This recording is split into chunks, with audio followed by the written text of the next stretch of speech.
Pwede ba natin palang pangulo yung Diyos?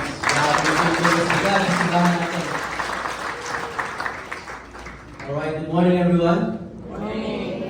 Pwede ba pakita nyo katabi yung pasabi magandang umaga sa'yo? Huwag ka muna maalis ng tingin, tignan ko ulit, pakitignan nyo dyan. Mukha ba na lumanak na? Alam naman natin natapos na yung Christmas. Mukhang nag-aalagian ng ating dyan. At kasabay ng paglakihan ng ating dyan, yung pagliit ng ating bulsa. Pero okay lang, masaya naman, tama? Masaya naman, yun yung mahalaga. Again, good morning sa inyo lahat. By the way, my name is Jake Tan. I'm one of the volunteer preachers here at Victory, Tanawan. At ako po ang preacher nyo ngayong umaga. Okay lang po ba? Oo naman, kasi nasa-amin ko ako. Huwag kayong maglala, kahit konti naman, gwapo rin yung pumalit. Alright? Now, today po, ang ating pong pag-uusapan ay tayo po ay natapos sa ating series na Finally. Alright? So tayo po ngayon ay nasa series break na. Kapag naririnig niyo po yung salitang series break or tinatawag natin localized series, kami po mga preacher na tumatayo dito sa harapan ay nabibigyan ng pagkakataon na bumili ng topic na amin po i-preach. Kumbaga, kung ano yung nag-aalab sa aming puso, yun yung amin i-preach. Well, alam naman natin lahat ng lahat ng salita ng Diyos, gusto niyang iparinig sa lahat. Pero sa pagkakataon ito, kami po nabigyan ng opportunity. Kaya po, pagbigyan niyo na ako sa akin kung i-preach ngayong umaga. No? Ang aking po i-preach ay alam ko namang importante sa ating lahat. Now, since we are in the last 3 days na lang po, tama ba? Tatlong araw na lang, ano? Tapos na yung 2024 at papasok na yung 2025. Madalas po sa mga ganitong sitwasyon, sa ganitong pagkakataon, ang ginagawa ng mga tao ay nag-look back. Right? Tayo po ay tumitingin sa mga nangyari na sa lilipas na taon at nagpapasalamat tayo sa Lord kung ano ba yung mga ginawa ng Panginoon sa atin. Tama ba? So, yung ginagawa natin ngayon ay kagustuhan natin kasi nga thankful tayo sa faithfulness ng ating Panginoon. Ngayong taon, ako ay naniniwala na marami pong pinagpala ang Diyos. Tama ba? Sino dito na-bless ka ng 2024? Yun, na-bless ka ng 2024. Overflowing yung blessing. Yung iba sa atin kinasal ngayong taon. Yung iba sa atin nagkaroon ng baby ngayong taon. Yung iba graduate, yung iba nagkaroon ng trabaho, ng negosyo, marami. Yung iba nagkaroon ng kagalingan sa karamdaman. So maraming blessing. And at the same time, pero hindi naman hindi ganun kasaya na pangyayari ngayong taon. Nagkaroon po ng kalungkutan. Yung iba sa atin nawalan ng trabaho. Yung iba naman, bumagsak yung negosyo. Yung iba, yung karamdaman, hindi pa gumagaling. May iba naman sa atin talaga ng maraming malungkot na pangyayari ngayong 2024. Pero, ganun pa man, masaya man o hindi, maganda man o hindi, yung pangyayari sa buhay natin ngayong 2024, sino sa inyo nagpapasalamat at nakaupo pa rin dyan? Yes, pwede ba natin lang ng Diyos? Nagpapasalamat tayo na kahit ano pa mang pinagdaanan natin ngayong taon, ang mahalaga, tapat at mahal ka ng Panginoon. At yun yung importante. At dahil alam natin na tapat ng Panginoon. At dahil alam natin na tapat ng Panginoon, alam natin na hindi pa siya tapos dyan sa katabi mo. Hindi sa'yo, dyan sa katabi mo. Kahit na yung katabi mo. So, ibig sabihin, ikaw din yun. At dahil hindi pa tapos ang Diyos sa'yo, ibig sabihin, meron pang plano ang Diyos sa'yo. Tama? Ngayon, dahil yung pag-uusapan natin mahalaga, dahil, sabi ko nga na, normally ginagawa, nag-look back. Ngayon po, pag-uusapan natin ay hindi yung mga natapos na. No? Although, sabi ko kanina, dapat natin pasalamatan yun, pero alam ko, excited din tayo pasalamatan yung mga paparating pa. Tama ba? Excited tayo na pasalamatan ng Panginoon sa mga pagpapala pa na ibibigay niya sa atin. Kaya ngayon, ang pag-uusapan natin, yung gusto natin. Actually, kasama ito lagi sa prayer natin. Hulaan nyo. Pag hindi nyo naulan, hindi tayo matapos. No? Ang pag-uusapan po natin, yung gusto natin, kasama sa prayer, ito po yung tawag na transition. Transition. Gusto ko natin yan. Pwede mo pakasabi transition. Now, kapag sinabi po yung salitang transition, most of us, nagkakaroon tayo ng problema nga lang pag may ganito na. Bakit? Kasi madalas, ang iba sa atin, nahihirapang mag-adjust kapag may transition na. Kumbaga, kasama sa panalangin natin, yun nga lang, kapag nangyayari na sa atin yung transition or nag-shift na yung season sa buhay natin, nandyan na yung nagugulat tayo, nahihirapan tayo, o kaya naman nagigigla pa, bakit nangyayari to? No? We start complaining, we ask question, Lord, bakit nangyayari sa akin to? No? The devil is attacking me. Gaya pag sabi nila, devil agad, no? Baka naman hindi devil. Sometimes God brought you into something new na pinapanalangin mo. Yun nga lang, you don't know how to dress accordingly, speak accordingly, and act accordingly. And I believe this morning, ngayong umaga po, God not only wants us to be equipped But He also wants us to make shift in our lives because you are in a season of transition. Pakisabi po sa katabi mo, nasa transition ka. Pero dahil nga nahihirapan tayo, kumbaga hindi tayo komportable, baka po itong tanong na to ay makatulong sa atin.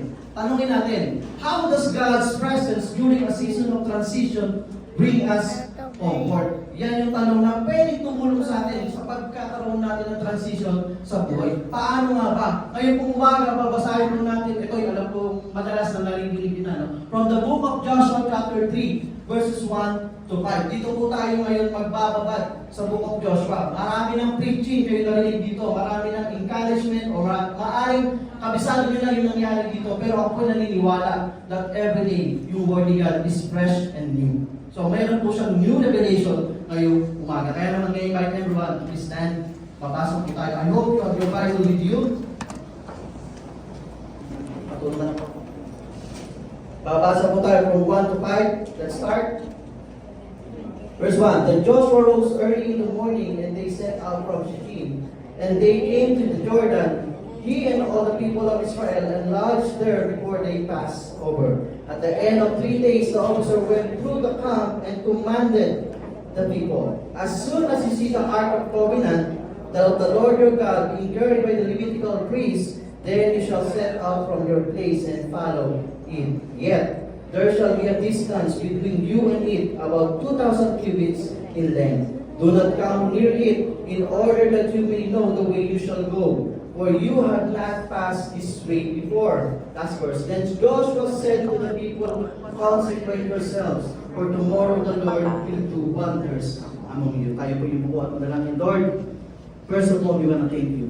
Maraming salamat sa taong 2024. Maraming salamat, Lord, for all the provision, for all the blessings, for all the guidance, lahat ng ginawa ko, Panginoon. At ngayon po, patapos na yung taon, Lord, 3 araw na lang, lilipat na kami sa 2025. Lord, samahan mo po kami sa pagkasabay ng pag-transition ng taon, Lord, yung transition ng buhay namin. Right now, Lord, ngayong umaga, we study from the book of Joshua. Lord, bigyan mo kami ng ang assurance, bigyan mo kami ng kahalagahan ng iyong salita, Panginoon, na tutulong sa amin kung paano pa namin may enjoy and at the same time magagawa namin yung pagbabago, yung shifting ng season sa buhay namin. Maraming salamat, Lord. Holy Spirit, be with us, guide us, and help us this morning in Jesus' name.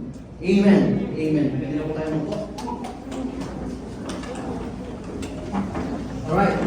Book of Joshua. Now, sa Old Testament po, meron tayong tinatawag yan na section. Ano? Meron po tayong 4 major section. Ano po yan? Pentateuch, historical book, wisdom book, and prophetic book. Yung prophetic book po, subdivided po yan into major and minor prophet. Now, the book of Joshua is the first book of historical book. Ibig sabihin, this is very interesting na pangyayari sa Bible kasi after the creation, after the law, yung 5 books, yung Pentateuch, after nun, eto agad na pumasok, yung story agad ni Joshua. Kaya po, maganda, balikan natin ito. Now, tignan natin, paano ba makakatulong sa atin yung some part of the story dito sa buhay ni Joshua pagdating sa usaping transition. Tignan natin. Now, 3 bagay, o 3 usapin na natin kung i-discuss ngayong umaga. Ano itong 3 to? Ito. Time of anticipation, time of instruction, and time of consecration. Again, yung tanong natin kanina, ano? Tinanong natin, how does God's presence in a season of transition bring us comfort? Tanong, ready na ba kayo? Kanina mga balagyan tayo, naman tayo sinasabi. Okay, kung ready na kayo, simulan natin. Umpisahan natin, time of anticipation. Pag sinabi kong anticipation is when we believe that the best is yet to come. Now, always remember that anticipation is not every anticipation calls for intentional preparation. Ibig sabihin po, kailangan po may preparasyon pag sinabi natin anticipation. Paano ito? Example, meron bang kinasal dito this year? Wala. Pero meron bride dito. May kinasal. Meron namang kinasal, tama. Now, sa inyo mga brides, para sa mga bride, ano? Kayo ba yung nag-anticipate or nag-anticipate ng magandang kasal? Of course, di ba? Nag-anticipate kayo niyan. Ngayon, nung nag-anticipate kayo ng magandang kasal ninyo, hindi naman kayo gumising na lang at pagising nyo, sinuot nyo yung gown nyo, tapos pumunta na kayo sa altar, tapos nagpakasal kayo. Right? Hindi ganun ang ginawa nyo. Kumbaga, a month before, a year before, meron na kayong ginagawa. Nagpa-planning na kayo, nagbibigay na kayo ng invitation, naghahanap na kayo ng venue. Ang ibig sabihin, meron kayong ginagawa? Preparation. Meron kayong preparation kasi nga gusto nyo maging maganda yung inyong wedding. Ano pa? Bigyan na natin isa pang example. Tignan natin, para naman makita natin kung ano ba itong preparation sinasabi natin. Sino dito yung nangarulita kayo, Pastor? Ay, nung naman hindi ako mangingi. Wala. Pero may nangangaroling ba? Tama ba? May nangangaroling ba? Ngayon, huwag may nangangaroling. Di ba ang ginagawa niya? A month before, a year before, nagpa-practice na yan. A year before talaga eh. Nagpa-practice siya. Bakit? Kasi kung hindi ka mag-practice, kasi bakit nag-a-anticipate niya eh. Yung mga nangangaroling nag-a-anticipate ka na malaki yung kanila. May narinig akong kitain. Hindi po kitain, no? Malaki yung ibigay sa kanila, no? Nag-a-anticipate ka na makakuha sila ng malaki yung ibibigay sa kanila. Para makakuha sila, gagawin nila, kaganda na yung kanta nila. Tama? Ang problema ngayon, ang problema natin, marami sa mga nangangaruli. Grabe. Sana na nga sa lyrics, wala na nga sa tono, parang antok pa kumanta, tapos pagkatapos pa, binigyan mo ng marit, ang dami pa sinasabi, napakasakit niya, napakakulibot niya, napakatawa niya. Ang problema, hindi naman maganda ang kanta. O sino sa inyo dito kapag may nangangaruli sa inyo na nakita nyo yung overall performance talagang napakaganda with matching blending pa. Ang tanong, magbibigay pa kayo maliit? Hindi, di ba?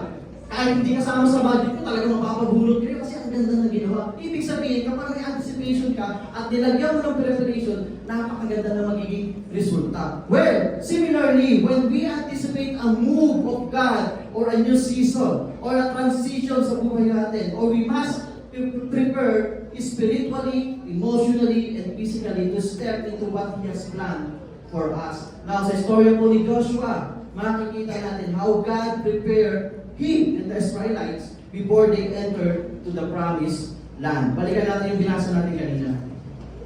Joshua chapter 3, verse 1. Sabi po yan, then Joshua rose early in the morning. Tapos sinailat ko po yung lunch, and then 3 days. Ganito, Joshua being a leader that time, he knows that being a leader, he must have an obedient character that requires urgency and intentionality. Bago po naging leader si Joshua, siya po muna yung assistant ni Moses. So, ibig sabihin, meron itong obedient character. May obedient heart po ito. Pero this time, siya na yung leader. Kaya dapat yung pagiging ko, pagkakaroon ng obedient character, kasama na doon yung urgency and intentionality na gawin yung mga dapat na pagdesisyonan. So that day, ang ginawa doon nila, gumising siya ng maaga. Tinala nila lahat ng kailangan nila, lahat ng mga gamit nila, yung camp nila, yung tent nila, inilipat nila. From Mount Shittim, tama ba? Doon sila galing. Doon nila kinuha yung mga gamit nila. Dadalhin nila ngayon. Saan sila pupunta? Doon sa Promised Land. Pero bago dumating yung Promised Land, meron po sila tadaanan. Ano ito? Ito po yung Jordan River. Now, sabi doon, in 3 days, nag-camp muna sila. Doon, malapit sa Jordan River bago sila makatawid. Now, try to imagine, 3 days, nakikita mo, nasisilayan mo yung pangako ng Panginoon sa iyo, yun nga lang hindi mo makakuha. Bakit? Kasi meron na kaharap. Meron kang pagkadaanan. That time, ganun sila. Natatanaw na nila yung Jericho. Natatanaw na nila yung Promised Land. Yun nga lang, hindi sila makatawid. Bakit may Jordan River? Na timing naman yung mga panahon na yan, kasagsagan ng alon ang lakas. Ang lumaragas ang alon. Nakita na kayo lumaragas ang alon? Yes. Hindi pa. Dito marami. Dito ba nakita na kayo? Lumaragas ang baka ka lang nakita. Eh, no? Lumaragas ang baka. Yun, marami. So, ibig sabihin, hindi sila makatawid. Feeling nila, paano kayo mangyayari dito? Ano gagawin natin dito? Paano tayo makakapunta doon sa promise ng Panginoon? Now, the first thing na gusto ko makita natin dito, unang-unang kailangan natin maintindihan dito is this. God allows us to draw closer to our troubles so we can experience His power and trust His purpose more deeply. Ang sabi po sa verse 2, 3 days nag-camp sila doon, malapit sa Jordan River. Which means, every day, sa loob ng 3 araw, they were so close to sa promise. Pero feeling nila malayo sila sa promise. Bakit? Kasi nga hindi sila makatawid. Meaning, for 3 days, naging familiar sila dun sa problema. Naging familiar sila dun sa obstacle na nagsiseparate sa kanila sa lahat ng pangako ng Panginoon. Now, inalaw ni God, Inalaw ni God na maging familiar sila dun sa problema. Inalaw ni God na maging problema sila dun sa kinakaharap nila. Nang sa ganun, makita nila yung kahinaan nila. Maging familiar din sila dun sa weakness na meron sila. In reality, sa atin po ngayon, many of us, like Israelite, we are standing sa harapan ng pangako ng ating Panginoon. But the problem is, meron river in between. Meron pong nakaharap. Now, I want to speak sa ating lahat. I don't know kung matagal ka na po mananampalataya or bago ka pa lang po mananampalataya. But regardless of your status right now, I want to submit this with love. I believe God wants you to move from where you are right now into the greater promise that He has for you. When we talk about Christian faith and relationship with God, God wants us to move from glory to glory. Ayaw ng Panginoon na mag-stay ka kung nasaan ka lang. Kapag ka nagkaroon tayo ng relasyon sa Panginoon, gusto ng Panginoon, dalhin ka doon sa pangako niya. Gusto ng Panginoon, dalhin ka doon sa kung saan ka niya gustong o tinatawag ka niya. Ganun po yung ating Panginoon. He moved you from glory to glory. But for all of us, like the Israelite, may obstacle. May problema. May harang tayong dadaanan. Maybe ito yung habit mo. Maybe ito yung bad relationship na meron ka. Maybe ito yung financial problem na pinagdadaanan. Or maybe ito yung bad character na meron tayo. Ito po yung mga pwedeng posibleng humarang sa mga plano ng Panginoon sa atin. You know what? God wants us to get real familiar with our trouble, not to punish us. Hindi para mahirapan tayo, hindi para parusahan tayo. But He wants us to be more aware of our weakness. Nang sa ganon, sa Kanya tayo dumipende.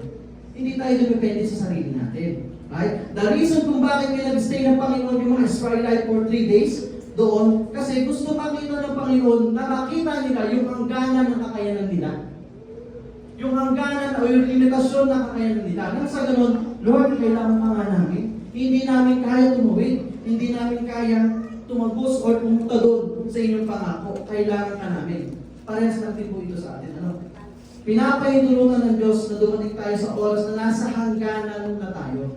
Nasa hangganan ng kakayanan. Nasa limitasyon na tayo ng kakayanan natin. Bakit? Para ma-realize natin na the only way para makalusot tayo sa problema yun is none other than tawagin natin siya.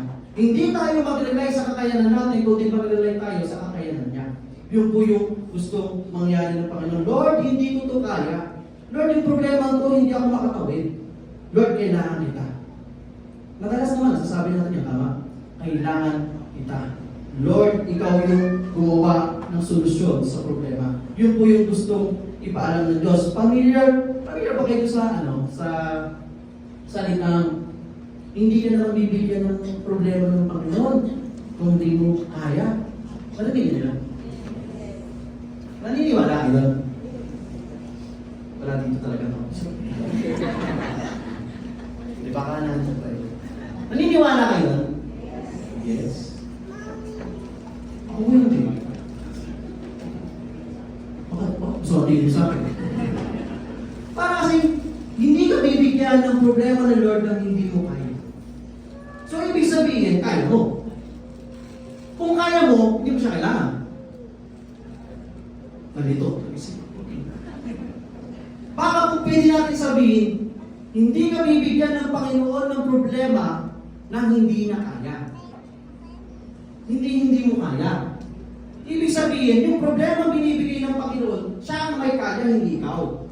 Tama? Bakit? Kasi kapag binigyan ka na ng problema hindi na kaya mo, ano, ba't kailangan pa kita? Ayaw mo.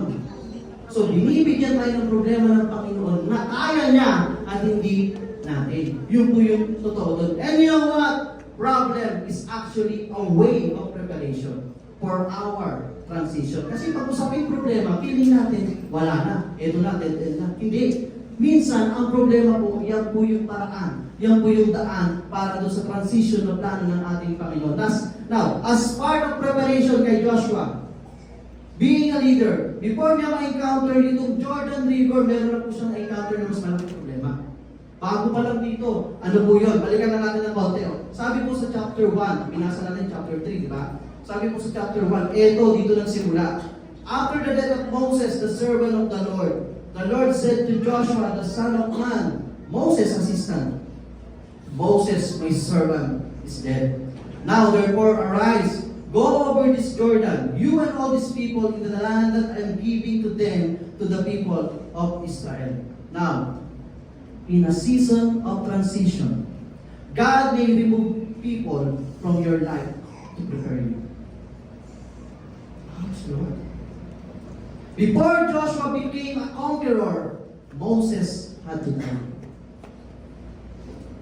Pero si Moses po, hindi siya masamang tao sa buhay ni Joshua. Actually, siya nga yung nag-guide kay Joshua eh. Pero nung namatay si Moses, ano sabi sa verse 2? Now, sabi nga po now. Now, therefore arise, go into the promised land. Marami sa atin, dito po nahihirapan. Marami sa atin, dito nalilito at dito naguguluhan. Kapag tayo po ay may nang-iwan sa atin, or may nawalang tao sa buhay natin, ito po yung problema. Napapatanong tayo, Lord, bakit nawala siya sa akin? Lord, bakit na kinuha? Lord, bakit na gusto naman, Lord? Love ko siya, Lord, bakit nawala? Nahihirapan tayo. But guess what? Sometimes, God remove people from our lives in order for us to move in the transition in life. May mga tao sa buhay natin na nagsasabi, alam mo, pag nawala ako sa buhay mo, wala na mangyayari sa buhay mo. Papapaliwala ka na. Yung negosyo mo, babagsak yan. Yung pamilya mo, magugulo. Alam niyo po ba, yung mga tao na nagsasabi na yun, madalas, sila po yung mga tao na nag-hold sa'yo para yung transition of plano ng Diyos sa'yo hindi mangyari sa'yo. Pakitingnan mo kami mo. Hindi yan yun, ha? Yan yun kasi nag-iisip na kayo mo. Tao mo yun. Yung isa, inisip yung kapitbahay. Yung isa, hindi, huwag lang po, gano'n na lang. May mga tao, gano'n. You know what? When Moses died, Joshua entered the promised land. Listen. Maaaring pagkawala ng taong mahalaga sa'yo, importante sa'yo, no? Mahirap tanggapin yan. Totoo po yan, lahat po tayo. But always remember, if you have relationship with God, God allows things to happen for His greater purpose. Yes, masakit na iwan ka ng tao, pinagkakatiwalaan mo. Yes, ang hirap mag-move on. Yes, ang hirap tanggapin. But please, kahit mahirap tanggapin, but please don't think that God is punishing you. He is actually preparing you. He is actually preparing you. At kailangan, minsan may tanggalin talaga sa buhay natin para, alam mo yun, makagalaw tayo. Hindi ba kasi pabigat eh? Ngayon kayo kilala gano'n pabigat? Wala, hindi naman wala. Ito naman meron. Hindi mo natawag ito ng babae. May gano'n, di ba? Yung parang pag-gising mo sa umaga, wala yung musata. Kailangan po minsan talaga may tanggalin ng Panginoon eh. Yun nga lang, hindi kasi natin alam na inaalaw ni God yung mga ganun pangyayari para ma-release yung better na ikaw. Para ma-release kung sino ka talaga. Napanood ko kayo ng anime? Anime, di ba? Grabe yung anime, ganda na, nagliliparan, ano pinagagawa. Pero the moment na may mamatay ka, grabe, lumalabas ngayon yung lumalabas ngayon yung sino ka, nagka-transform ka, talagang mas lumalakas ka. Nagugulang ngayon yung kalaban mo, ha? Sino to? Ganun na ganun po yun. Kapag may nawala sa'yo, talagang lahat mo mas magiging, ano yun, lalo pa mas magiging malakas sa buhay. Sometimes, God remove people before He bring you into dominion. God is not setting you up for failure, but He's setting you up for victory. Listen, ito po yung mahalaga dito. Disciples could not win soul and not make disciple until Jesus left. Holy Spirit could not come back until Jesus left. Before God takes you into new season, He will take somebody out of your life. And I believe, ngayon po umaga, gusto sabihin ni Lord sa atin, no? Sa mga nawala, sa mga may mga taong umiwan sa atin, gusto sabihin ng Panginoon sa atin, iiyak mo lang. Kasi nasaktan ka. Sige, iiyak mo lang. dahil ang hirap makamove on. Sige, gawin mo lang yan, pero bumangon ka, magbihis ka, magayos ka. Bakit? Kasi papunta ka sa new season ng buhay mo, papunta ka sa transition ng buhay mo, may nakalaan ako sa'yo at maa-amaze ka. Siguro sa ngayon hindi mo alam yan, pero may nakaplano ako sa'yo at yun yung Diyos na meron ka at meron ako. Ang kailangan lang natin, magtiwala at at the same time may relasyon sa Kanya. Sige po, palakpan natin po naman. Kaya pwede ko sabi sa katabi ko, sa transition ka, sis, bro. Kung may sabi yung sis and bro, mali ko kayo. Right? That's why, always remember, every preparation God's bringing into our lives is an invitation to strengthen our relationship with Him. Moses died, Joshua entered the promised land. Now, medyo sensitive, that I want to speak to those people who lost your marriage. And people have said to you, wala nang pag-asa yung pamilya mo. Your future is gone. Your family is gone. Gusto ko lang po sabihin sa inyo, and I know, and I believe God wants you to know. Your future is not connected to those who left you. Your future is connected to God who stayed with you. Tama po? Yun yung mahalaga. As long as you have relationship sa ating Panginoon, secure yung pagkatao mo, secure yung future mo, secure kung sino ka, secure yung family mo, secure yung salvation mo. As long as may relationship ka sa Panginoon. You know what? Lahat ng pinapagawa ng Panginoon sa atin, kaya naman na mag-isa eh. Ang tanong, bakit nandiyan ka? Bakit kailangan ka? Eh kung tutusin, masakit lang po ito, nakakabagal nga tayo. Nakakagulo lang nga tayo. Pero you know what? Kaya tayo nandito at kaya tayo ginagamit ng Panginoon because God wants to have relationship sa iyo. Gusto niya magkaroon ng relationship. Gusto niya magkaroon ng fellowship sa atin. Meron siyang gustong i-accomplish sa mundo, pero ayaw niya siya lang. Gusto niya kasama ka. Gusto niya kasama ka. Kahit nakakabagal ako, opo. Bigyan ng example, baka naman makarinig kayo. May gustong i-reach out si God. Gusto niyang i-reach out, pinakilala sa'yo. Ang ginawa mo, inutangan mo agad. Wala. Sablay. Tapos si God, gusto kong bigyan ng business para maging successful ka. Eh kaso, Lord, tinatamad ako today. Ayaw mo mag-invest ng oras, ayaw mo mag-invest ng effort, ayaw mo mag-invest ng resources. Ano ka magiging successful? Lord, mahal ko siya. Sino po dito nagmamahal? Pag hindi ka pa nagtaas, ewan ko na lang. Lahat tayo nagmamahal. Kung ikaw yung teenager, grabe, Lord, mahal ang mahal. Ang guwapo, Lord! Pero aalisin ko sa iyo, anak. Bakit hindi ka naman pakakasalan yan? Yung ginagawa ko ng Panginoon para sa atin, medyo mahirap intindihin. Actually, mahirap talaga intindihin. Pero para po sa atin yan, kasi may relasyon tayo sa Kanya.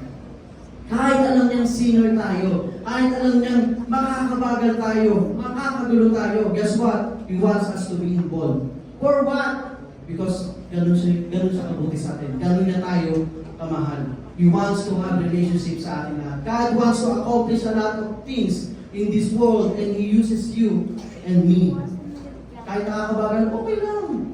Why? Because kapag ginamit ka po ng Panginoon, nagsisimula ka manalangin. Nagsisimula ka na magbasa ng Biblia. Nagsisimula ka humingi ng wisdom sa Kanya. Nagsisimula ka humingi ng instruction sa Kanya. Yes, sometimes it doesn't make sense. Pero darating yung oras, it makes sense. And you will be thankful, Lord, salamat. Salamat, Panginoon, na kahit hindi mo pa naman nakaka-accomplish yung pinapagawa niya, na kahit hindi mo pa nagagawa o napupuntahan yung pinapapuntahan niya, sa kalagitnaan ng journey na pagsunod mo sa Kanya, ma-amaze ka kasi may transformation, may changes, may pagbabago sa pamilya mo, may breakthrough, meron binibigay yung Panginoon, kaya magugulat ka, Lord, grabe ka. Wala mo yung pinapagawa mo, pero may blessing ka. Ganun po yung ating Panginoon. Sa kalagitnaan pala, sumasagot na siya. Why? Because sa buong journey ng pagsunod natin sa Kanya, hindi Kanya iniwan.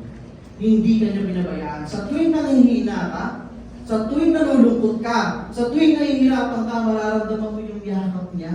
Mararamdaman mo yung pagmamahal niya. Bakit? Kasi kasama mo yung presensya niya. Kasama mo yung presensya niya. Paano ko nasabi? Sorry, Master. Ito na narinig dito. Sabi mo sa chapter 1, verse 9, Have I not commanded you? Be strong and courageous. Do not be frightened and do not be dismayed. For the Lord your God is with you wherever you go. Ito po yung sinabi, ito po yung pinangahawakan ni Joshua at ito rin yung pwede natin panghawakan. Again, in every anticipation, there is always a preparation for us to move in transition. Yan po yung panguna. Pangalawa, a time of instruction. Every instructions come with a direction. Sabi po dito sa Joshua chapter 3 verse 4, tahan natin. And commanded the people, as soon as you see the ark of the covenant of the Lord your God being carried by the Levitical feast, then you shall go out from place and follow it. Tapos may instruction po. And yet, there shall be a distance between you and it about 2,000 cubit in length. Do not come near. Si Joshua po, nung leader siya, di ba? Leader siya ng mga panahon na to. Nung dinala sila dun sa edge, malapit dun sa Jordan River, pwede siya gumawa ng ibang way. Ang dami po nila that time. May mga army siya, may mga engineer siya. So pwede sila gumawa ng bridge. Pwede niya gawin yun. Tanong, kung ikaw po yung nasa sitwasyon ni Joshua, 3 araw ka na nandoon, nakikita mo yung pangako ng Panginoon, anong gagawin mo? Madalas kasi ang ginagawa natin, agad naman. Unahan ko na to. Gawan ko na ng paraan to. Gawan ko na ng sistema na kung saan magagawa ko, Lord, yung promise mo sa akin. Sometimes we rely too much doon sa sarili natin. At sinasabi natin, kaya natin to. Kaya ko to. Matalino naman ako. May pinag-aralan ako, may pera ako, kilala ako, may kakilala ako. But thank God, itong si Joshua, hindi po siya nag-try gumawa ng bridge. Hindi siya gumawa ng bridge kung saan si God may plano mag-perform ng miracle. Most of the time, you rely too much sa kakayahan na ino-offer sa iyo ng mundo. Hindi sa kakayahan gawing miracle ng ating Panginoon. Yung gusto po nating makita yung miracle ni God sa buhay natin. Ma-experience yung miracle ni God sa buhay natin. Kaya lang, pinangunahan natin. Bakit? Kasi maybe naiinip ka nga, maybe nagmamadali ka, maybe feeling mo hindi ka makakalis sa problema na yan. Tapos pag nagkaroon ng fellowship, tatanungin ka, bro, kumusta? Anong miracle sa'yo this week? Wala nga eh. Walang miracle si God. Walang pinakita sa akin miracle niya. Pag nagsishare na, wala kang ma-share. Tapos mag-iimuin ka, Lord. Bakit naman wala akong maramdaman ng miracle sa'yo? Wala ka talaga mararamdaman. Kasi pinangunahan mo. Nagmadali ka. Masama ako eh, puro ka eh. Nagmadali tayo. Lahat tayo ganun eh. Sino dito hindi nagmamadali? Pagpunta nga lang dito kanina, madali ka eh. May pagsisikan kasi naulan. Pinangungunahan po natin. Na-start yung miracle, makita natin, na-experience natin na wala. Actually, hindi naman na wala. Madi-delay. Kasi nga tayo may problema. Listen. Hindi question na kayang gumawa ng milagro ng Panginoon. Alam natin yan. Yung nga lang pag-isip mo kanina, milagro na eh. Yung nga lang pagpunta natin dito, milagro na eh. So, ibig sabihin, yung pagkakaroon ng milagro ng Panginoon, walang problema dyan. Hindi question yan. Miracle worker nga siya, di ba? Ang tanong dito, nasa posisyon mo ba ng miracle? Ang tanong dito, sumusunod ka ba sa instruction? All troubles, obstacles, and adversity is better in God's hand, hindi po sa kamay natin. If you want to see the miracle of God, follow His instruction, and He will give you the right direction. If you truly rely on Him, sa ating pong Panginoon, and trust in the Lord, guess what? The Lord will make a way where there seems to be no way. Ano man ang problema, ano man yung kinakaharap, maliit man o malaki yan para sa Diyos, yan ay simple. Trust in the Lord. Kapit kapatid, kapit sa Kanya.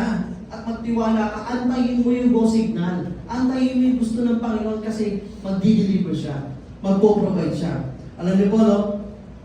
Ito kasing sa yung pangyayari dito sa kanila, Yung Jericho kasi, yung First Nation, na kailangan nilang invade, o yung conquer nila, no? Pupuntahan nila, sasakupin nila. Yun nga lang, kailangan talaga nila tawarin yung Jordan River.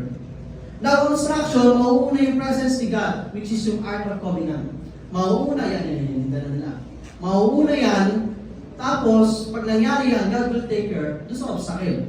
Ibig sabihin, because they have the presence of God, the moment na mag-step yung mga priests doon sa Jordan River, magsisimula na mahati.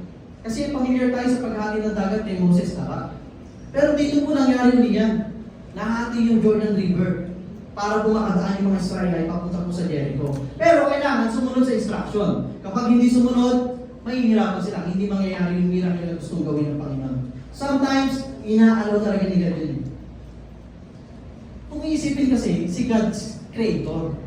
Pwede naman nang gawin, Joshua, okay na. Yung Jordan River, hinati ko na. Hanggang alas 12 lang yun. Tumuwid na kayo. Pero bakit kaya ang ginawa ni God, kailangan yung priest ang mauna, yung Ark of Covenant, tapos kailangan humakbang. Isipin mo kung ikaw nasa unahan ng priest. Mataas yung alon. Hindi lang po gumagalaw yan eh. Pero malakas yan. Malakas yung alon, mauna ka, hakbang ka. Sabi ka sa Lord, pwede ba hindi humakbang? Baka pwede naman Lord natin mo. Hindi, humakbang ka. Hakbang ka. Ang lakas niya. Ang hirap niya. Nakakatakot, tama? Pero pag ginawa mo, that's the miracle. Papasok yung miracle. Naranasan nyo na ba yung nasa bingit na nakamatayin yung budget?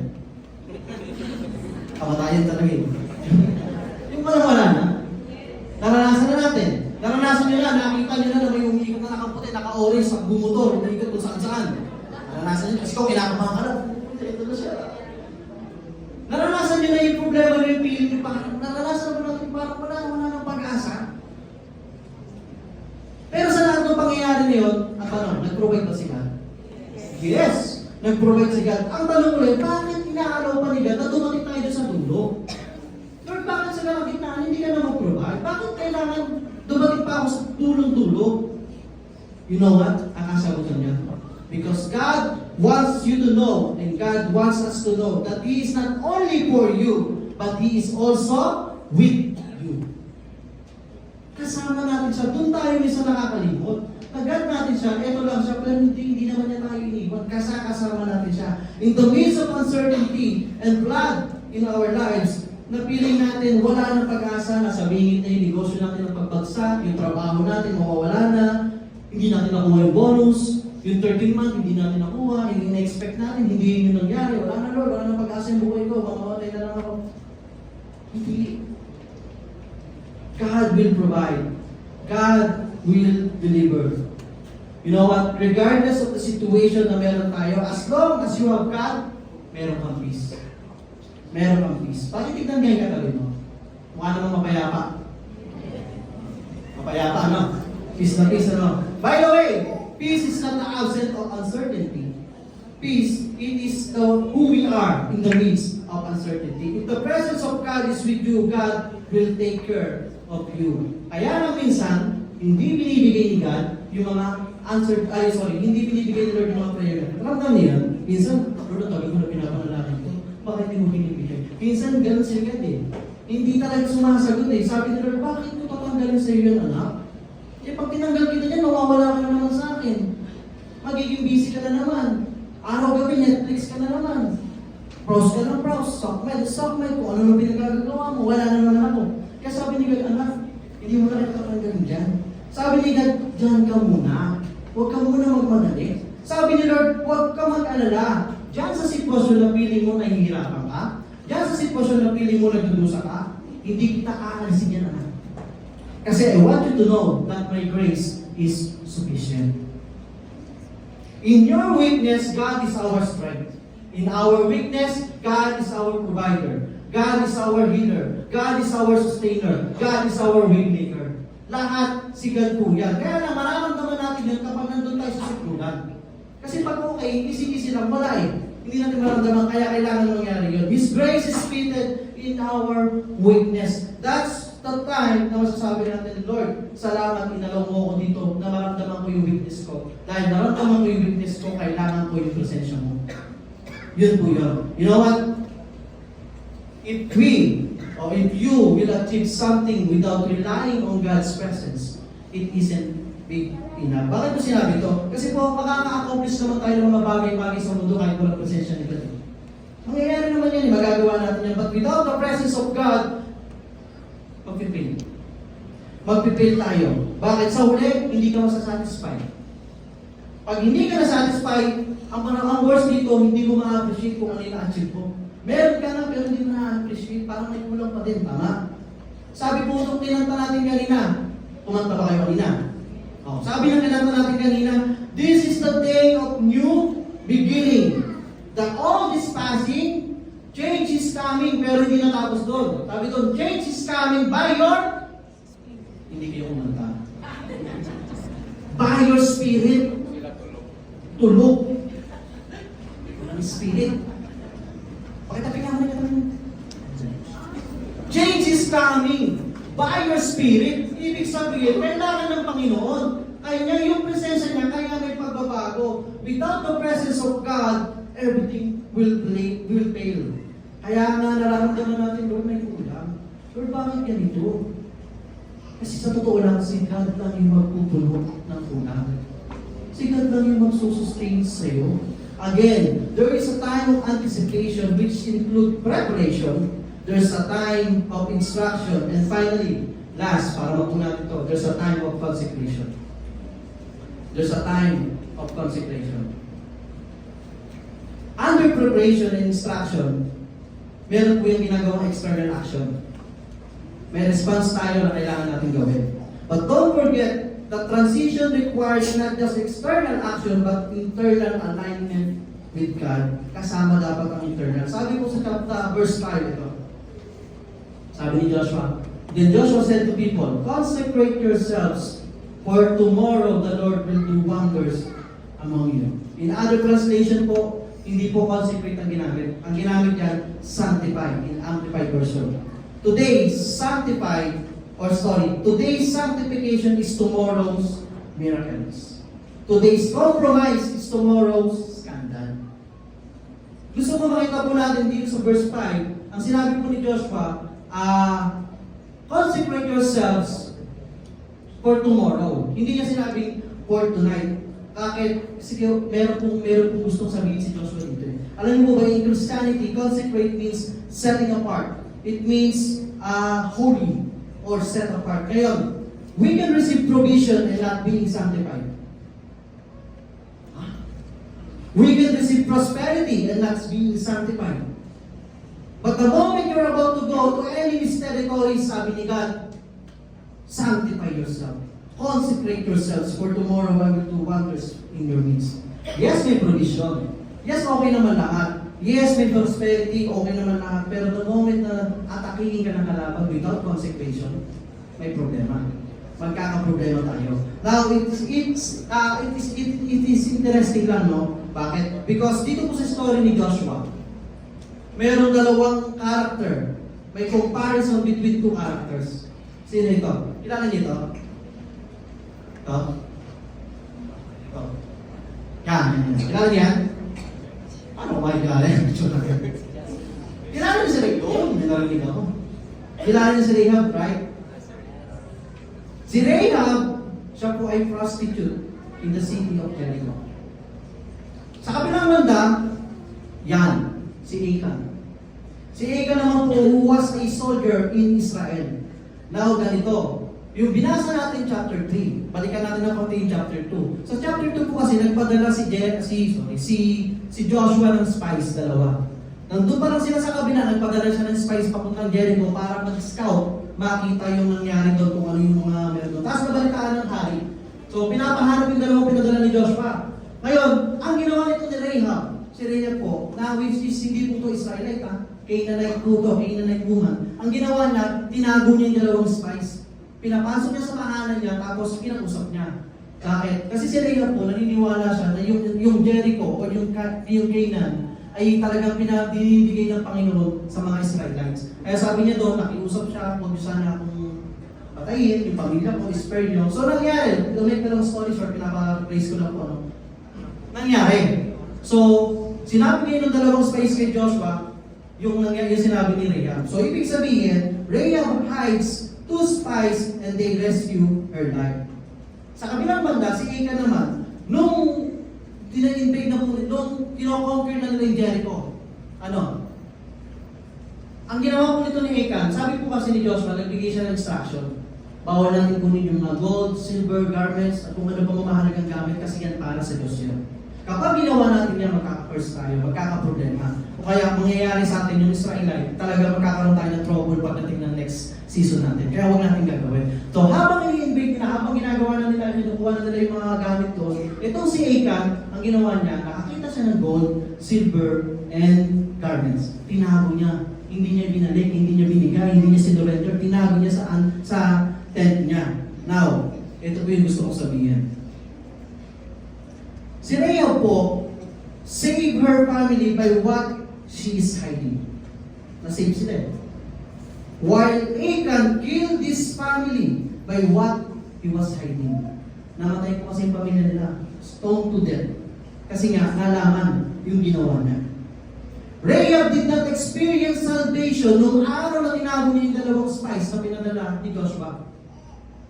Achan did not experience condemnation nung araw na tinago niya yung mga bagay na hindi dapat itago. Anong point ko? Asayan.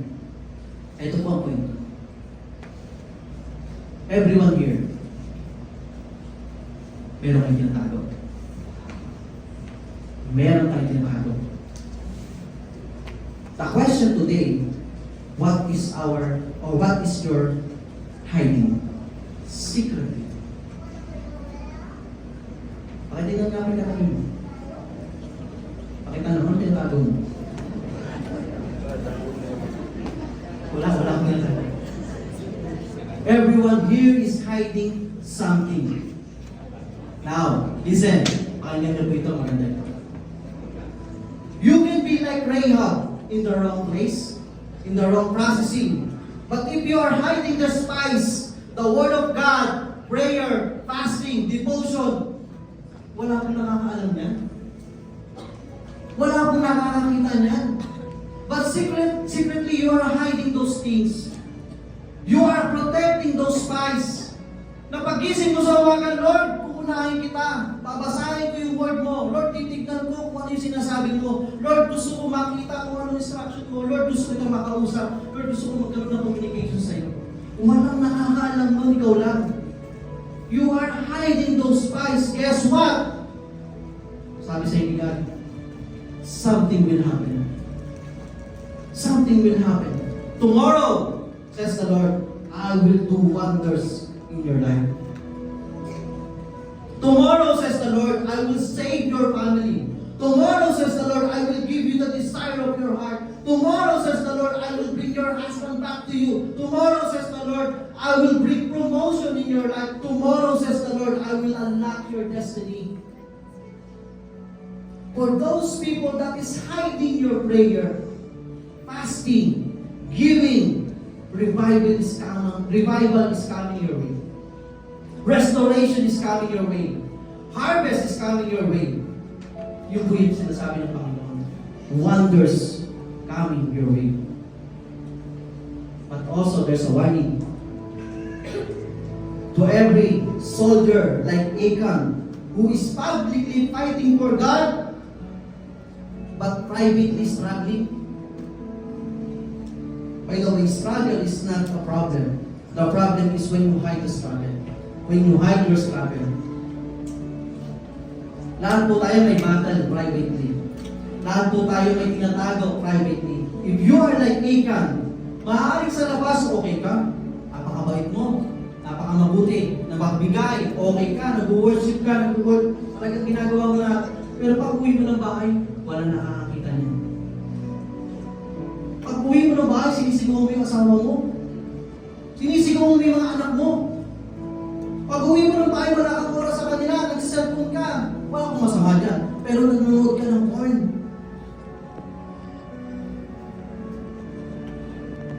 Yung ginagawa mo secretly, ikaw na nakakaalam, wala mo nakakakita dyan. You know what? Tomorrow, baka sabi nga po tomorrow, tomorrow your sin will catch you. Not today, tomorrow.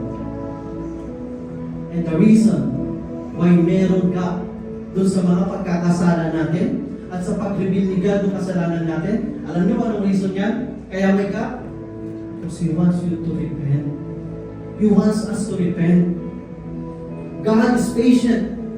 God is giving us time para lumapit tayo sa Kanya, hingin yung protection, yung kapatawaran, yung relationship, hingin yung plano, hingin yung guidance. That is the patience of God for the sinners, and that is the process of God for the saint. God is inviting us to consecrate ourselves. Now, as we end 2024, tapos tayo ng 2025, I hope and pray na let's start this year with consecration. Allow God to move and give the direction. Allow yourself to have an intimate communication with God. Start your year with prayer and fasting. Ngayon po, magkakaroon tayo prayer and fasting. January 6 to 10. Magsama-sama po tayo. Simulan natin yung taon natin kasama ang Panginoon. Na ituturo niya, hindi ibibigay lang yung blessing sa atin, ituturo niya kung saan tayo papunta. Yun po, yun ang gawin natin. Consecrate ourselves. Again, there's a time of anticipation. That includes preparation. There's a time of instruction, and there's a time for consecration. You know what?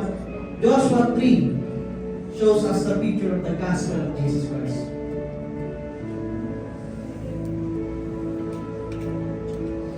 Yan. Hindi ko po alam kung nakikita ninyo. Ito po yung mapa. Ito yung picture kung saan po tumawid yung mga Israelite papuntang Jericho. Now, yung Jordan River po that time represent life and death. Life kasi marami significant na nangyari sa kanya. Death kasi mataas ang alon that time. Pag tumawid ka, patay ka. And at the same time, kaya death kasi po, kung mapapansin ninyo, yung river na Jordan River, papunta po doon sa pinakababa. Papunta sa pinakababa. Yung kulay blue na po yan, yung po yung Dead Sea. Dead Sea. Bakit tinawag na Dead Sea? Kasi pagdating doon ng tubig, wala nang nilalabasan. Magtitake siya ng tubig, pero wala nang lalabasan. Nandun na lang, stagnant, dead end, kaya po Dead Sea.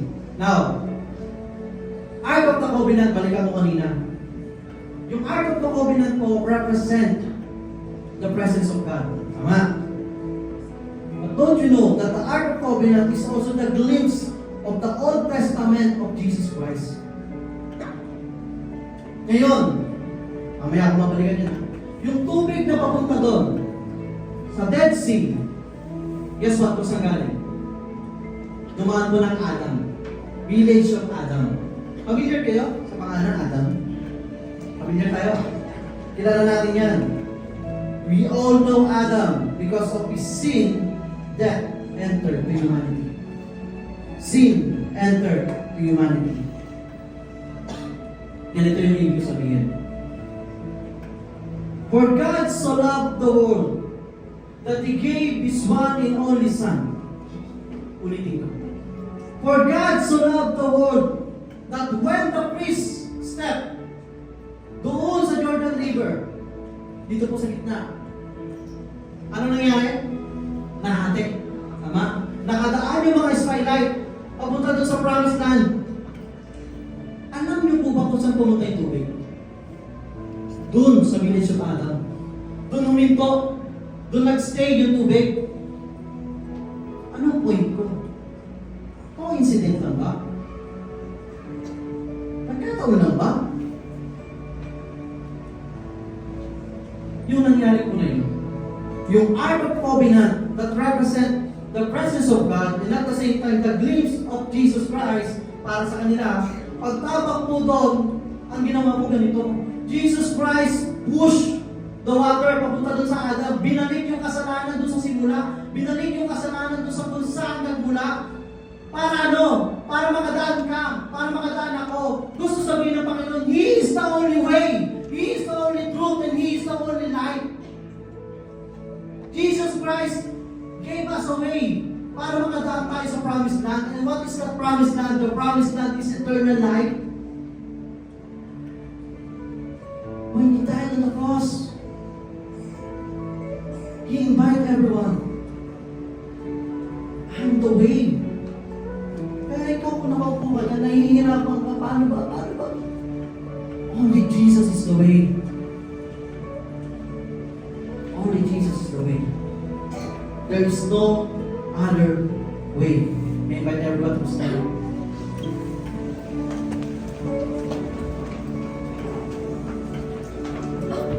Allow me to pray, Lord. Maraming salamat.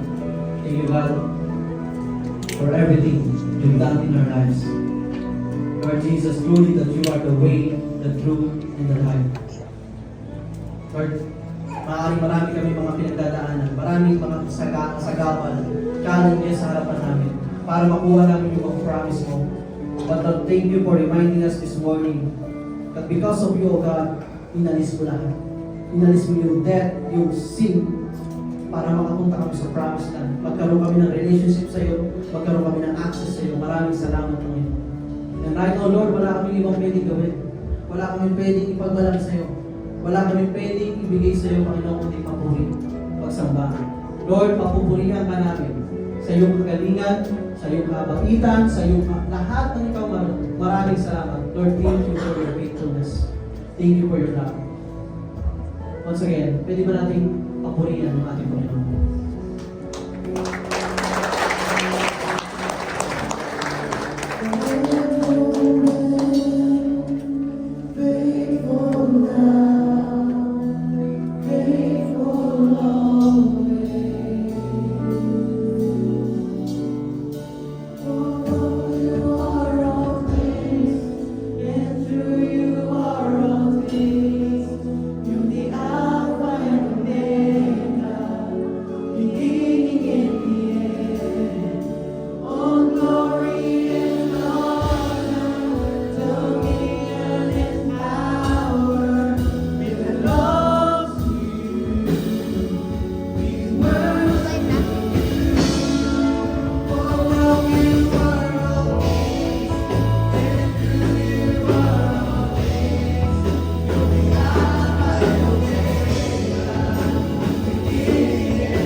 Joshua and all the Israelites sent out from Shittim and went to Jordan, where they come before crossing over. I love the word early in the morning. Early in the morning, si Joshua, together with the Israelites, they rose up and go to the place where God told them to go. Early in the morning. I don't know about you, but sino po dito hirap kang gumising sa umaga? Madaling gumising, hirap bumangon sa umaga. Lalo pa kagad panahon, talaga naman gusto nila kumilata. Pero bakit ka bumabangon? Sabi nga, para kanino ka bumabangon? Para saan ka bumabangon? Ang ganda ng sinabi ni Jay kanina, anticipation. I don't know about you, pero hindi ko na realize nila because one of the main reason kaya tayo bumabangon sa umaga at patuloy natin ginagawa ang mga bagay na ginagawa natin because we are hoping that this day will be a different day. that this day will make a difference. That this day we are hoping there will be breakthrough. This day we are hoping that I will be healed. This day I am hoping that there will be something good in my work. There will be something good in my studies, in my education. We have hope and we are hoping that each day will be a different day. But you know what? If you are a disciple of Christ, since we are sons and daughters of Christ, every morning we are not just hoping, but every morning we are in faith that this day will be a different day. Amen. Because we know that God is faithful. Ang ilang araw na lang, 2025 na. We are not just hoping that 2025 will be a different year, but we are in faith that 2025 will be one of our best years in this life. Amen. Because our God is faithful. I don't know about you, sabi nga nila Jake, probably ang 2024 hindi naging maganda sa atin. Probably naging maganda sa iyo. I don't know. We have our ups and downs, but each year is the year of our Lord. That's why we are in faith that each year will be a different year. I don't know, pero probably there will be breakthrough, financial breakthrough, breakthrough in health, breakthrough in our relationships, breakthrough in everything that we do. Pero at the end of it all, kung sakali mang hindi dumating mga bagay-bagay, this is our faith that God will never leave us 365 days a year. Amen. That's how faithful our God is. Ito maganda. Probably you are anticipating with hope. We are anticipating with faith. Ganito lang po, ano? Never anticipate next year with fear. Kasi 365 times itong sinabi sa salita ng Diyos, never fear, have faith. Amen. And pray, Heavenly Father, we thank you. Thank you, God, that as your sons and daughters, we will wake up early in the morning, not just hoping, but living in faith that every day is your day. Lord, as we anticipate 2025, as we look forward, not look back, but look forward for the things that you have in store for us. Help us to anticipate it in faith. Help us, God, to live in faith because Jesus is the author of our faith. And everything will be fulfilled through Him. Lord, next year, we pray for breakthrough in every areas of our life. We pray for breakthrough on our finances. We pray miracles on our health. We pray miracles and breakthrough on our relationships, on our work, on our business, on our study, and everything that we do. And God, next year, hindi man dumating ang mga bagay-bagay na ito, one thing is for sure, you are always with us. You will never leave us and you will never forsake us. God, people come and go in our life. May mga taong dumadating, may mga taong maalis, but one thing is for sure, and this is the truth, you are always with us. You will never leave us for the rest of our life. Lord, thank you. This is our faith. Ano mga pagdaan namin, we will walk in together with you. Lord, tama ang salita mo, may mga problema na hindi namin kaya kasama ka namin para walang pasanan. Lord, we claim that promise for every one of us who are here. Lord, thank you. 2025 is your year. And we claim that.